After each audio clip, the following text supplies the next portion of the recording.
Mes très chers acolytes, bonjour, bonsoir, j'espère que c'est la grande forme pour vous. Je me cache ici dans ce garage car il pleut. Vous voyez ce superbe Corrado, regardez cette gueule de fils de pute. Eh bien nous allons lui swapper sa putain de race, immédiatement. Nous avons ici un 2,8 litres 24 soupapes, 204 chevaux, qui nous vient tout droit bien sûr d'une Golf 4 V6 4Motion. V6, je rappelle, est une appellation absolument mensongère. Ce moteur est un VR6, un moteur à la fois en V et en ligne, cylindre en quinconce, connard. Malheureusement, nous avons découvert que ce moteur avait son carter complètement éclaté. En fait, il y avait un énorme trou dedans. Donc on a procédé à une petite réparation ici même, enfin petite. Ici par l'ajout d'une espèce de plaque qui vient non seulement refermer le trou, mais en plus effectuer une espèce de renfort, parce que ces carters-là sont souvent assez proches du sol et en cas de choc, il y a une fissure qui apparaît immédiatement. Et une deuxième plaque renfort ici a été ajoutée. Donc en fait ça c'est la partie avant du carter qui entre guillemets craindra un peu moins les chocs qu'un carter d'origine. Donc ici bien nous allons remettre la sonde d'huile. Mais avant de le remettre, il faut que je vous apprenne un petit truc sympathique sur ces carters là. Comme vous pouvez le voir, il y a des espèces de fentes ici, tu sais. Là on la voit mieux. Dans lequel se trouvait l'espèce de résine d'étanchéité. Ne perdez pas de temps avec un cutter. La méthode officielle, en tout cas celle qui est décrite dans le manuel de réparation Volkswagen, eh bien, c'est d'utiliser ce genre d'artifice. Voilà, donc c'est une brosse spéciale pour les perceuses, avec poil plastique. Et en procédant comme ceci, avec une grande pression à la main, eh bien ça va dégager tout ça sans altérer le plan de joint. Bon alors ici le plan de joint a été nettoyé comme je le disais avec cette brosse et ça fonctionne très très bien, regardez. Pas besoin de cutter, pas besoin de s'emmerder la vie, ça fonctionne à merveille. C'est pas beau ça? Regarde-moi ça. Tac. Donc pareil bien sûr pour le plan du bloc en dessous, par contre là on peut y aller au cutter avec ce qu'on veut parce que c'est de la fonte. Attention quand même aux extrémités en aluminium, c'est-à-dire le petit flasque pour le joint spi de la poulie d'ampère et le grand flasque pour le joint spi du volant moteur. Maintenant que le plan a été dégraissé et nettoyé, parce que j'ai quand même mis un petit coup de nettoyant frein avec un chiffon pour bien nettoyer tout ça, regardez ça. On va utiliser ici une résine d'étanchéité. Donc on le fait comme ça, tu vois, tac, et quand on arrive sur un trou d'évis, tac, on passe vers l'intérieur. Parce qu'à l'extérieur, ça ne sert à rien, tu vois. Il n'en faudra pas plus, pas besoin d'en mettre 18 tonnes. D'ailleurs, tout l'excédent qui ira à l'intérieur est susceptible de venir boucher la crépine de pompe à huile. Donc ça c'est très bien, on laisse comme ça et on l'installe. Go! Bon alors ici le carter est installé, d'accord? Voilà, donc le Corrado est installé dans le garage. Il ne reste plus qu'à opérer la suppression, j'allais dire, du moteur. Donc déjà on va ouvrir le capot pour voir un petit peu de quel moteur il s'agit. Tac! C'est une vraie Corrado VR6 officielle de litre 9, le vrai truc quoi. Alors ce qui est intéressant avec le swap de litre 8 24 soupapes, c'est que finalement c'est un VR6, exactement. Aucune modification ne viendra altérer le châssis. Donc finalement on ne fait que mettre un moteur temporaire, pour une utilisation un peu plus confortable et souple. Donc ici on vient de démonter le capot, parce que finalement avec la porte du garage, si on lève la voiture trop haut, le capot il touche la porte. C'est tout le bonheur de travailler dans un petit box ça. Donc ici au niveau de la voiture, pour soulever, il convient, alors là c'est parce qu'on a la chance d'avoir deux crics roulants là. T'en mets d'abord un qui va commencer à lever légèrement le bas de caisse. Parce que ça reste du Volkswagen, aussi incroyable que ça puisse paraître, ils sont pas capables de faire des putains de machins solides. Donc t'en prends un, tu commences à soulever. Dès que tu as levé, pas au moment où tu lèves la roue, juste avant, tu sais, tu commences à lever, tu reprends le relais avec un deuxième cric et un morceau de bois. Et bien sûr, avant de lever la voiture, on dessert les 5 goujons de roue ainsi que l'écrou central de la transmission, c'est-à-dire du cardan. Donc là, c'est une chandelle qui tient tout, d'accord? Voilà, c'est bien. Donc on passe à l'autre côté, en avant. Tac. Bon alors ici, les deux roues sont retirées, les deux écrous sont retirés au niveau des transmissions. Donc maintenant on va s'intéresser au liquide de refroidissement et à l'huile pour vidanger tous les fluides et puis retirer la face avant, let's go. Et c'est marrant parce que putain il y a une barre anti-rapprochement en dessous, dis donc. Putain, les gens qui avaient cette caisse, ils avaient vraiment envie d'avoir envie que ça tourne. Donc il faut retirer, je disais, les deux tuyaux de direction système. Puis bon bah vidanger les fluides, je vous apprends rien, hein. Ici on a donc l'écrou, enfin le boulon, la putain de vis du carter. Et puis il faut essayer d'identifier la durite inférieure du radiateur. Je ne sais pas si on peut l'avoir d'ici, mais en tout cas il faut l'ouvrir et mettre cette petite baignoire en dessous pour que tout coule dedans quoi. Donc je procède. Bon, alors ici tous les fluides sont en train de couler gentiment, hein. Le moteur est vidangé de son huile, le circuit de direction assistée a été vidangé également. Et là c'est ce liquide de refroidissement qui est en train de couler. Bon alors ici j'ai démonté donc les clignotants et anti-brouillard, ça c'était du tournevis cruciforme, hein. Donc là je vais démonter les phares. Donc ici le radiateur. Donc j'avais déjà retiré les deux durites d'eau tout à l'heure. Donc là ici on va juste débrancher le système du ventilo. Donc on repère les couleurs de fil et puis on débranche tout et puis c'est parti. Tac tac tac, go. Donc ici le radiateur est démonté. Punaise, regardez, c'est beaucoup moins sexy, hein. C'est ça un Corrado quand c'est dépourvu de sa face avant. Tout ce qui est faisceau injection, c'est-à-dire tout ce qui concerne les injecteurs et tout le merdier, vous n'avez pas besoin de les débrancher. D'accord? Puisque c'est un faisceau qui va rester sur le moteur. Par contre, c'est plutôt le faisceau ici qu'il va falloir débrancher, celui qui vient de là. Tu vois là? Et qui va sur le capteur PMH, sur l'alternateur et tout le merdier là. Donc tout ça, faut démonter tout ce qui se trouve devant, tous les câbles.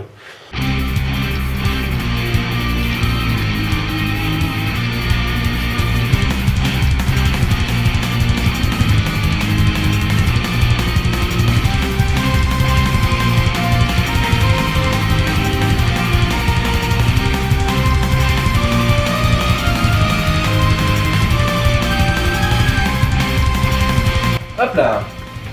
Ben, tu sais quoi, les durites d'eau, on va les retirer, comme ça on aura plus de visuel, plus d'accès.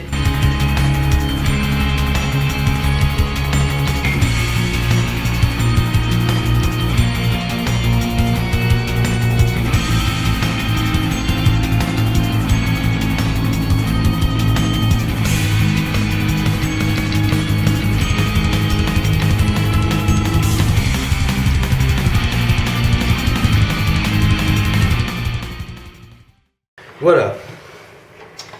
Tac, tac, tac, tac, tac. Je débranche la pompe à eau secondaire. Je la fais descendre vers le bas. Paf, paf, paf, paf, paf. Tac. Ça se multiprise, tac, tac. Et je vais retirer cette durite qui va au radiateur de chauffage, monsieur. Tac. Donc là, tout mon système complet, je vais pouvoir le retirer par ici. Et si nous retirions ces vilains fils de bougie qui nous privent d'un bon visuel. Bon, ici. Bon alors ici, on en est à retirer les supports moteurs. Sauf que cette vis là, eh ben elle tourne folle, je ne sais pas pourquoi, elle tourne dans le vide. C'est très chiant, mais ça tourne dans le vide. Donc, il va falloir qu'on retire les deux vis du support complet, c'est-à-dire celle-ci et celle-ci. Donc c'est du 13. Au niveau de la boîte de vitesse là-bas, alors je sais pas si on va voir, normalement, attends, c'est juste à la lampe de se mettre bien. Tac, regarde, tu la vois la vis là, celle-là, là, ah, petit zoom, tac, tac, tu vois, cette vis là, faut la desserrer aussi. Puis celle de devant, hein, ça je vous apprends rien. Hein. Voilà. Donc on démonte ces trois vis. Donc les cardans, je les ai desserrés au niveau de la boîte de vitesse. Sauf le cardan côté passager. Je ne sais pas si on peut voir, il est toujours présent. Voilà, tu vois la gamme. Là, tu vois, on voit une vis là. En fait, l'accès est absolument nul à chier sur les Corrado. Regarde, tu vois. Et c'est chiant. Donc ce qu'on va faire, c'est qu'on va tirer le moteur avec, quoi. Enfin, on va sortir le moteur avec le cardan, puis je le retirerai plus confortablement à l'extérieur. Donc là, étant donné que les supports, enfin que les pattes support qui servent en temps normal à soulever le moteur sont absentes, eh bien il va falloir que nous sanglions le moteur nous-mêmes avec ces ceintures de sécurité qui se trouvent ici. Là je suis en train de désolidariser la boîte de vitesse. Donc il faut que je pose le moteur sur le petit chariot à roulettes qui se trouve ici à droite. Donc voilà, le moteur est sur le plateau à roulettes en position couchée, hein, pour qu'il se casse pas la gueule quoi. Là on va démonter l'embrayage, donc c'est des vis 12 pins. Qui est en bon état d'ailleurs cet embrayage.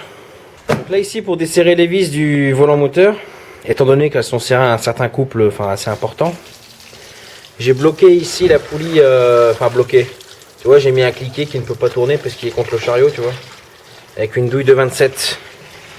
Comme ça je peux desserrer mes vis tranquillement, donc je desserre tout ça. Alors ici les cylindres blocs.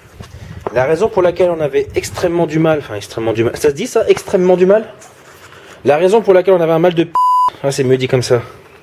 À desserrer ces cylindres blocs, c'est parce qu'en fait, ils sont complètement démêlés, tu vois, regarde. Ils sont éclatés de chez éclatés, tu vois. Et du coup, ils tournaient. Quand tu voulais desserrer la vis, il y a tout qui tourne en même temps. Ça rase. Donc on va remettre de l'origine. Hein. Donc là, sur le 24 soupapes, on va réinstaller le volant moteur, le support moteur arrière, enfin plein de petites choses. Et je vous explique tout ça tout de suite. Donc alors ici, le volant moteur a été reposé hein, avec ses vis. Donc bien sûr, il y a un sens de remontage. Hein. Il y a une vis qui sert de détrompeur, plus ou moins. Avec cet embrayage qui, comme vous pouvez voir, est en très bon état. Il provient du VR6 de litre 9 qu'on vient de démonter. Il a été monté visiblement en 2014. Ah, tu vois, il est encore en très très bon état. On devrait pouvoir rouler un petit peu avec quand même. Donc là, j'installe le mécanisme et disque d'embrayage avec ses petites vis, tout ça. Et je reprends. Donc ici, l'embrayage est remonté. Donc là, ici, je vais remonter cette boîte de vitesse. Avec une butée neuve, hein, bien entendu, parce que... Alors, c'est assez étonnant, mais l'embrayage est quasiment neuf, tu vois. Par contre, la butée, laisse tomber, elle est complètement full fracasse. Regarde par rapport à une neuve, tu vois. Voilà, donc un petit coup de nettoyant frein. Je remettrai la fourchette avec la butée neuve, je remets la boîte dessus et je reprends. Bon, les amis, la boîte de vitesse est en place. Comme vous pouvez le voir, eh bien, il fait très sombre. Hein. En fait, il fait nuit, quoi. Enfin, il fait noir. Il est 21h30. Donc nous allons reprendre demain matin. Je vous laisse avec une petite page de publicité. Tac, nous sommes le lendemain. Regardez ce soleil et ce ciel merveilleux. N'est-ce pas extraordinaire? Un silence cataclysmique. Bon, alors ici la boîte de vitesse est accouplée au moteur. Donc nous avons réinstallé des vis, donc tout va bien.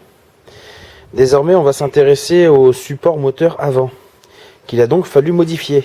Donc ici, sur notre gauche, c'est le support moteur avant des blocs VR6 12 soupapes. Et on va donc utiliser cette base-là, le modifier, pour qu'il aille sur le 24 soupapes. Donc ça ressemblera à ça. Donc l'objectif, ça a été de raccourcir le côté gauche pour le rapprocher un petit peu. D'accord? Donc si je regarde, tu vois, c'est plus court. Au niveau du trou, là. Bon alors malheureusement, malheureusement, c'est pas terminé quoi. Ce petit fût de filetage malheureusement il n'est pas droit, il est un petit peu en biais. Il va falloir redresser tout ça. Donc ça a été méga renforcé, hein, c'est pas un truc bidon. Hein. Ça a été super bien soudé par un spécialiste de la soudure. Hein, tu vois. Donc c'est vraiment de la belle modif. Voilà. Donc je vais installer ça sur le bloc, enfin je pense qu'il va falloir modifier un petit peu avant pour revenir ici sur le...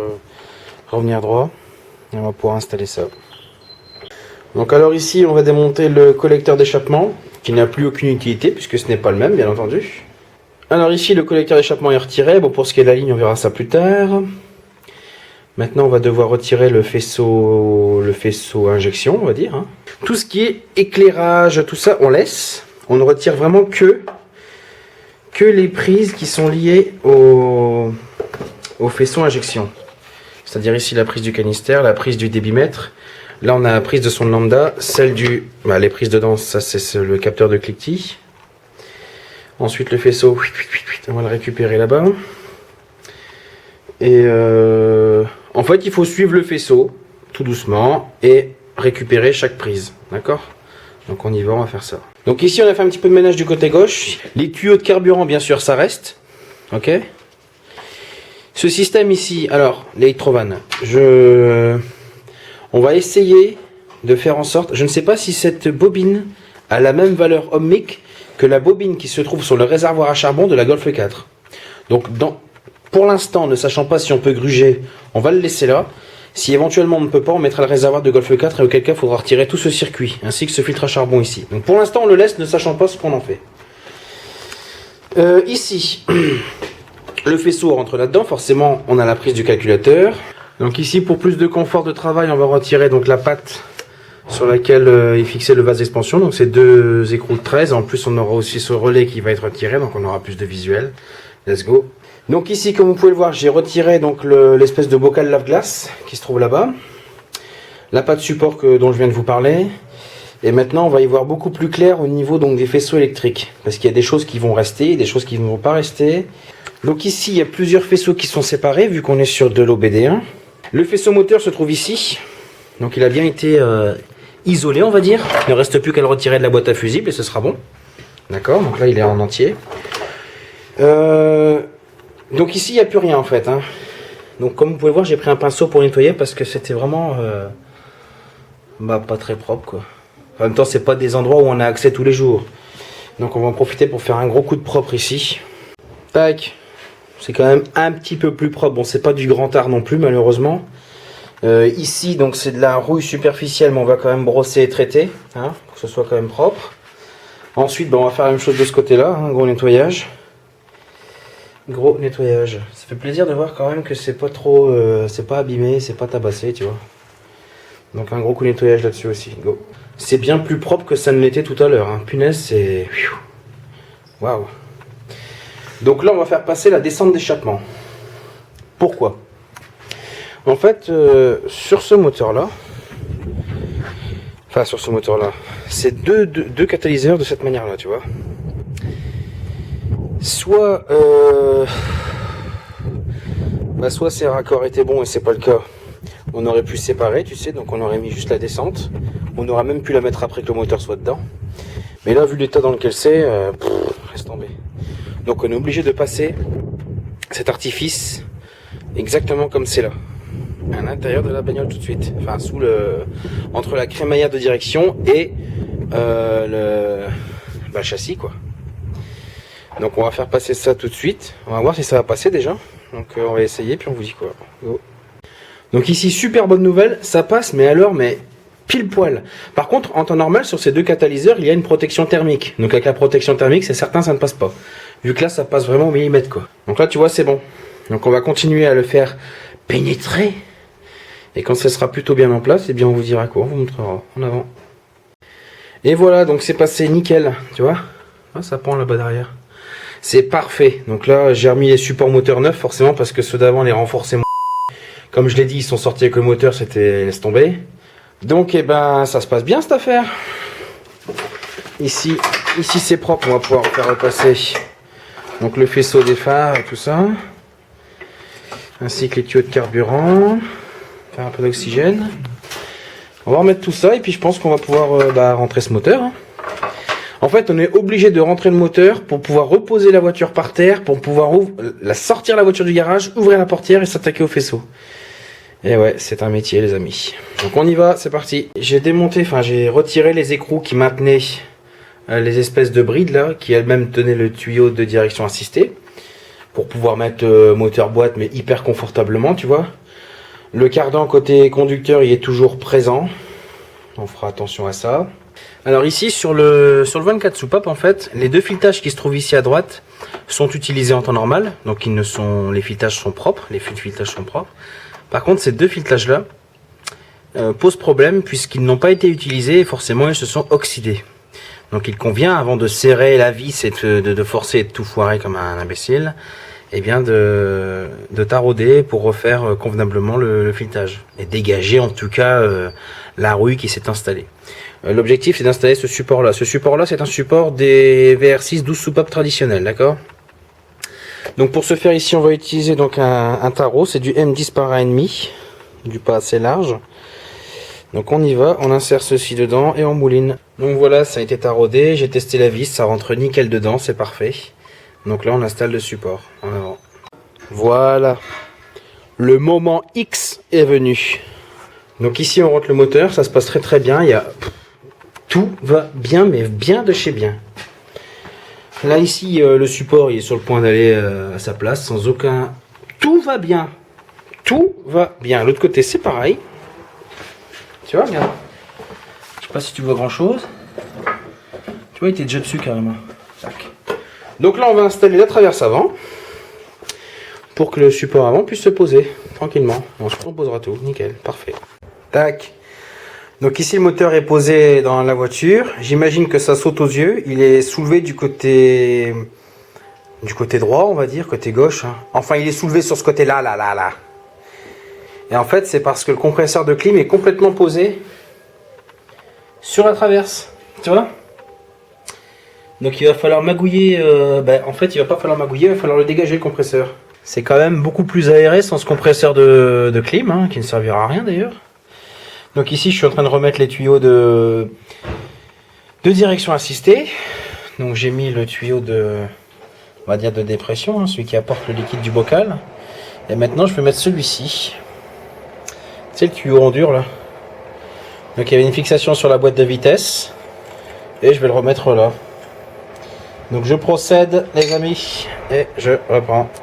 Alors ici au niveau de la direction assistée, le tuyau d'origine, il faut le tordre un petit peu. Enfin le tordre délicatement. Hein. Il faut bien que vous compreniez un truc. Hein, c'est que en aucun cas je ne suis un barbare dans ce que je fais. Donc si je dis tordre, c'est que forcément c'est avec délicatesse. D'accord? Faut pas s'imaginer la torsion de gros porcs de merde. Donc ici, tu vois, ça c'est très bien en place. Le tuyau. Et ici, il y a la fixation sur la boîte de vitesse parce que c'est là. Donc c'est parfait en fait. La direction assistée va fonctionner. Le tuyau ici, il pendouille, mais bon, hein. On a tous quelque chose qui pendouille en nous. Donc ici, je suis du côté passager. Je vais pouvoir remonter donc la fusée sur l'amortisseur, le cardan en place, tout ça quoi. Donc ici on remonte, hein, let's go. Ici la transmission côté conducteur c'est terminé, l'amortisseur tout ça c'est remis en place. Et on va pouvoir remettre les roues et la poser par terre cette voiture. Alors avant de redescendre la voiture sur ses roues, donc là les jantes sont installées, hein, il va falloir que l'on raccorde la descente d'échappement aux petits collecteurs qui sont sur la culasse, parce que finalement là pour l'instant l'échappement il pense au sol. Donc comme on peut voir ici. Alors est-ce qu'on voit mieux par là? Voilà, donc là ici la descente elle est fortement descendue. Donc l'objectif c'est de la remonter et de la resserrer. Donc ici j'ai repris des joints neufs. D'accord. Donc ça avec des écrous adaptés et puis c'est parti, on remonte en avant. Donc ici la descente d'échappement est installée. Donc comme vous pouvez voir ici c'est en place, hein, c'est raccordé. Avec des nouveaux écrous bien sûr parce que les anciens laissent tomber.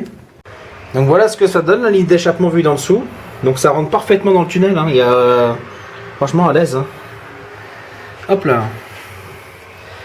Et ici donc la ligne c'est du diamètre 70. Il ne restera plus qu'à la raccorder sur la ligne existante avec la gamelle et le silencieux arrière.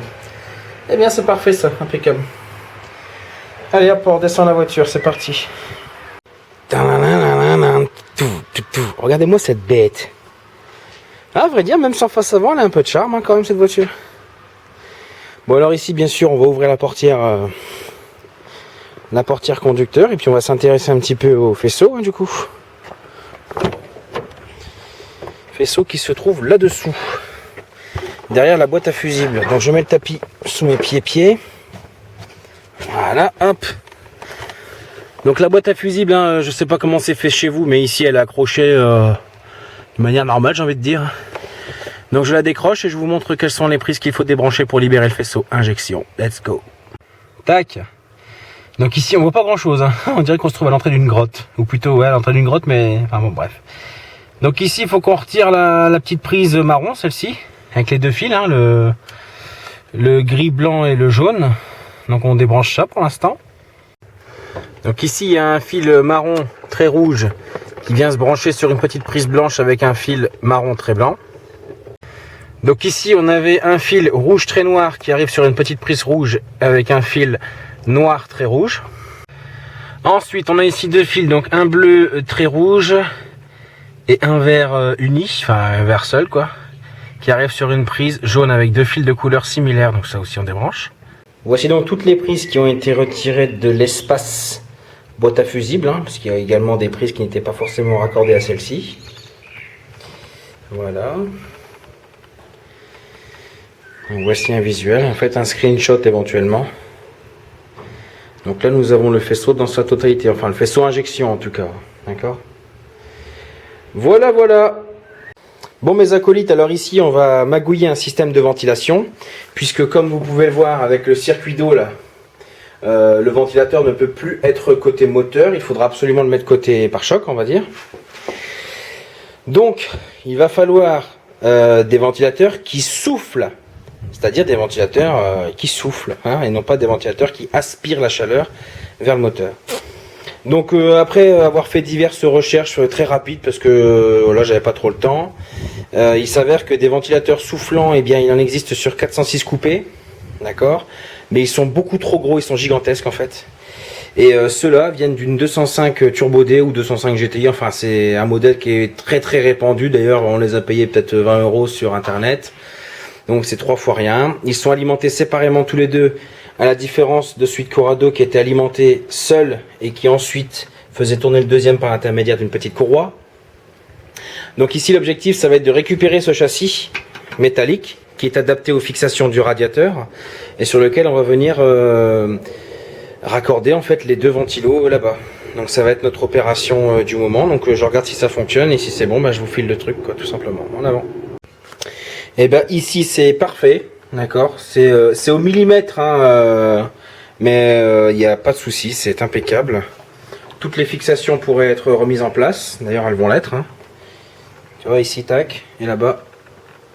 Parfait, parfait, parfait. Donc on a nos ventilateurs du bon côté, c'est impeccable. Donc ici les ventilos ont été démontés de l'espèce de châssis en plastique, là, d'accord. Tout ce qui débordait ça a été découpé, hein, ça a été, voilà. En fait, on a tout meulé à la main. Enfin, je dis meulé. Ça a été fait ici morceau par morceau à la main avec pince, tenaille, tout ce que tu veux. Et ensuite, avec une lime, on est venu faire des bords à peu près propres, quoi, tu vois. Donc là, on a fait nos petites pattes hein, pour venir se mettre sur le radiateur. C'était un petit peu fastidieux parce que putain, truc de fou, quoi. Là, forcément, les grilles, elles étaient complètement dans le vide. Donc il a fallu créer, tu vois, des pattes qui viennent pile poil sur les supports d'origine là. Attends, faut que je me mette bien. Voilà, tac. Donc là la traverse est remontée, les phares aussi, hein, la calandre, tout ça. Là on est sur le point de remonter le pare-choc. Donc avec le pare-choc ça sera beaucoup plus... ça donnera un aspect terminé. Ici j'ai fait un petit marquage au marqueur. Parce qu'il va falloir couper une partie en tôle pour éviter qu'elle vienne buter dans la pipe d'admission. Donc ça, ce sera un truc qu'on va devoir faire après. J'expliquerai un petit peu comment faire parce qu'il faut quand même être délicat dans la manœuvre hein, pour pas laisser de traces. Voilà, voilà. Bon, bah ça avance bien cette affaire. Les ventilos ne sont pas encore raccordés électriquement. Hein. On verra ça un peu plus tard. On va faire un circuit qui sera autonome, qui fonctionnera seul. Enfin, qui ne fonctionnera plus avec le gros relais qui se trouve à côté du bocal, enfin du vase d'expansion. Tac! Putain, ça fait du bien de l'avoir remonté cette bagnole, je te jure que c'est vrai. Alors ici, notre petite pause est terminée. On va faire un petit peu de place. On va dégager en fait tout ce qui est faisceau dont on n'aura pas besoin. Parce que finalement... tous ces fils là, qui en temps normal arrivent sur le moteur du ventilateur, on n'en a plus besoin avec le nouveau ventilo. C'est vrai. On n'a plus besoin de ça, on n'a plus besoin du gros relais. Il y a beaucoup de choses qu'il va falloir supprimer. Enfin, qu'il va falloir supprimer. On pourrait laisser le faisceau dans la voiture, mais à quoi bon? Puisqu'on ne va pas s'en servir de toute façon. Donc ça sert à rien de laisser un faisceau qui va s'oxyder, et puis surtout qui va nous gêner, qui va donner un aspect pas fini, un petit peu sale. Donc là, on va dégager tout ça. Donc ce qu'on va faire, c'est qu'on va retirer cette durite d'admission, qu'on avait d'ailleurs placée sans en parler. Donc alors ici, on a identifié un faisceau, hein, c'est celui-ci. Donc là, on a les gros fils qui allaient sur le ventilo. On a la sonde, enfin la prise marron qui venait sur la sonde du boîtier d'eau. Ici, c'est la prise qui venait sur la sonde du radiateur. On a également une masse, tiens ça comme ça. Ici, on a un gros plus. Il y a les prises qui venaient sur le relais, d'accord. Et ensuite, on a cette sonde de température d'air extérieur. Donc en fait, tous les éléments qu'on a, le fait qu'on ait une sonde qui va dans le liquide de refroidissement, qu'on ait une sonde de température d'air extérieur et une sonde qui vient sur le radiateur, on sait que tout ce faisceau concerne uniquement la gestion de la clim. D'accord? Donc ce faisceau, on va le dégager en entier, quoi. Donc il rentre dans le tablier par l'intermédiaire de... ici, voilà ça. Donc ça, il va falloir que je le tire de l'intérieur. Donc je vais voir où est-ce que ça se trouve au niveau de la boîte à fusible. Boîte à fusible qui est retirée hein, d'ailleurs. Hein. Donc on va pouvoir retirer toutes les prises, tout ça gentiment. C'est bien, il y aura de l'espace, c'est parfait. Let's go. Donc voici les prises qu'il faut débrancher donc dans le compartiment boîte à fusible, quoi, on va dire. Donc il y a cette prise là marron avec ses fils, cette prise là, il y a cette petite prise avec ce fil seul, et enfin cette prise là avec deux fils qui arrivent dessus. Voilà. Et donc là on se retrouve avec le faisceau de gestion du ventilateur, quoi. Voilà. On retourne à la voiture. Donc ici on se trouve au niveau où il y avait la boîte à fusibles, hein. Encore une fois, pas de panique. Hein, bah, si vous avez peur des fils, je peux rien faire pour vous. Là, franchement, faut arrêter 5 minutes. Hein. Donc, on va retirer l'espèce de partie en plastique là. Là, donc c'est maintenu par plein de vis. Vous voyez un petit peu où, pour avoir un peu plus d'oxygène et voir un petit peu ce qu'on peut faire. Voilà. Donc go, on démonte ça. Bon, ici, on se trouve donc en dessous. J'ai retiré la partie en plastique qui cachait tout ça. J'espère que vous voyez quelque chose. Hein. Là, ce qu'il faut faire, c'est retirer le câble d'accélérateur qui est fixé sur la pédale d'accélérateur et retirer la pédale d'accélérateur, la pédale en plastique. Donc, c'est une espèce de petite goupille qui tient le tout. Donc, on retire tout ça et je reprends. Ce qu'il va falloir faire, c'est installer donc la pédale électronique. Donc, idéalement, on récupère ce support-là. Enfin, moi, en tout cas, c'est comme ça que je vais procéder. Le support, vous allez devoir le découper si vous le récupérez pour qu'il ait cette forme-là. D'accord ?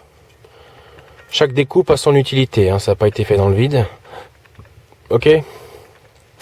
L'objectif c'est de rajouter ce support métallique sur le pédalier existant, sans trop avoir à modifier, à massacrer quoi que ce soit.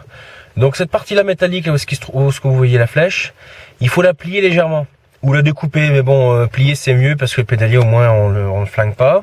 Je vais l'installer et vous allez voir que ça va aller pile poil. En fait, le trou qui se trouve ici, ce trou là, eh bien il vient au niveau de la fixation du pédalier. Donc il suffit simplement de retirer un écrou, cet écrou là. On installe la patte support et on remet l'écrou et ça tient quoi. Ensuite vous avez une petite tige filetée qui se trouve là. Sur laquelle il y avait cette partie en plastique qui maintient la moquette, eh bien elle va aller dans ce trou. C'est pour ça que je l'ai agrandi pour que ça aille pile poil dedans. Donc je l'installe et je vous montre. Tac, donc ici tu vois c'est installé. Et franchement on dirait que c'est un truc d'origine, hein. Sérieux, hein. C'est parce que là on le sait, mais ça fait propre, tu vois, ça va dans la continuité du reste. Donc l'écrou que vous voyez ici, il maintient la patte et ça tient, mais attends je vais te montrer. J'ai une putain de force, hein. Crois-moi bien, ça bouge pas d'un millième. Ça bouge pas. Hein. Donc là, je vais installer la pédale dessus. Mettre les 3 petits écrous de 10 qui maintenaient la pédale électronique. Et puis, je vous montre un petit peu ce que ça donne. Go. Donc ici, la pédale est installée. Hein. Tout est en place. Tout est bien fixé. Impeccable. Donc bien sûr, il faut retirer la butée qui se trouve dessous. Bon, en fait, je sais même pas si elle aurait gêné. Tu vois, attends, je vais vérifier. Attends. Ouais, si elle aurait gêné quand même. Donc ça, faut le retirer du coup. Hein. Voilà. Voilà, après à faire siffler le V6. Donc ici, on est en train d'installer la batterie. Et il s'avère que le câble de masse, enfin le gros câble de masse, ouais. C'est un peu compliqué quand il y a le support de la direction assistée, là, le support du bocal. Parce que ça fait une tension en fait, hein, ici sur le câble. Donc il convient de le faire passer ici hein, derrière le support métallique. Ok.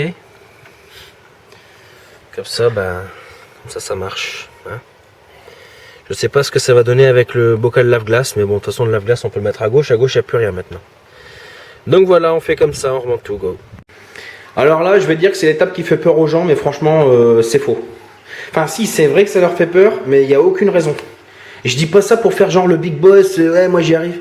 Arrêtez de flipper pour des conneries, hein, sérieux. Hein. Bon, le faisceau. Vous voyez ici qu'il y a des fils qui sont coupés.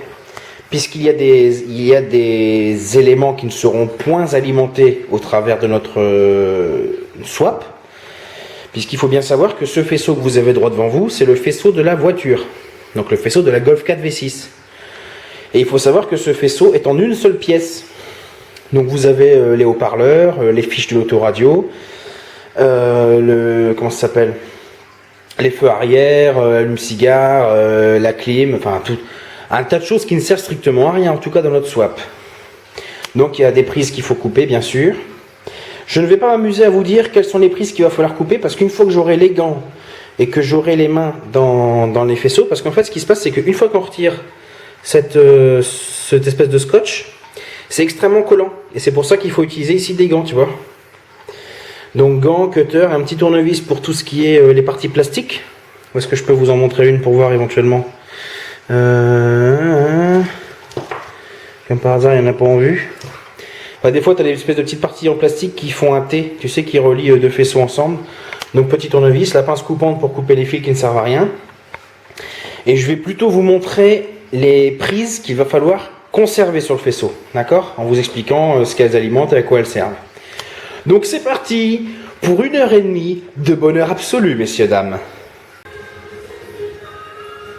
Tac! Et voilà ce qui reste après un régime slim fast. Donc ça c'est tout ce qu'il y avait en trop, enfin en trop. Tout le câblage dont nous n'avions pas besoin, ça représente une sacrée masse.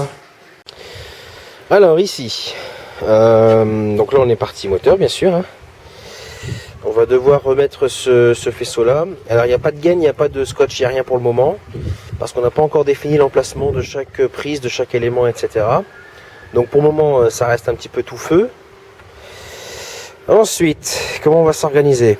Donc là ce que j'ai mis pour le moment c'est ce gros câble plus sur le démarreur. Il y a également le gros câble moins, enfin la masse qui vient juste ici sur la boîte. Et ensuite c'est vissé là, d'accord. Donc là on va commencer à installer ça. Hein. L'objectif c'est, alors pour le moment encore une fois, on n'a pas encore fait sauter l'imotronique. Donc on doit encore utiliser le compteur, Elneman. Donc idéalement ce sont des éléments qui doivent se trouver dans la partie habitacle. Donc ça, il va falloir qu'on les fasse passer quand même, en attendant. Donc là, je vous explique, la batterie n'est pas suffisamment chargée pour que le démarreur tourne. D'accord? Mais suffisamment, au moins, pour que les voyants s'allument. Donc nous n'avons pas d'autre choix que de la pousser pour la faire démarrer. Derrière moi, j'ai une belle descente. À la famille! Sauf que, comme vous pouvez le voir, il y a deux putains de vieux schlags de merde qui discutent depuis tout à l'heure au beau putain de milieu de port.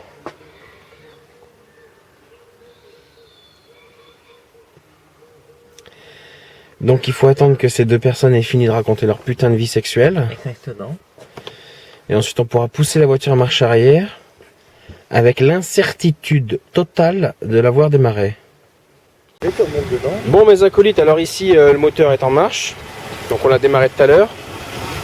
Malheureusement, comme je le disais, poissard jusqu'à l'os. Eh ben, on a flingué le radiateur comme des cons. Ouais. En fait, on a mis un coup de dent sans vouloir, et puis du coup, ça fuit. C'est chiant. Donc là, on est en train de le faire tourner en veillant au niveau d'eau. Bon, pour l'instant, c'est pas du G12, donc c'est de l'eau pour le moment, parce qu'on voulait faire des essais dans un premier temps. Donc, dans un sens, perdre de l'eau, c'est pas si gênant que ça. Donc voilà. Donc là on veille à ce que la température ne monte pas trop haut. Dès que ça dépasse légèrement 90, on met en marche les ventilateurs, parce que pour l'instant on n'a pas encore fait le système de ventilation autonome. Donc on les fait tourner à la main.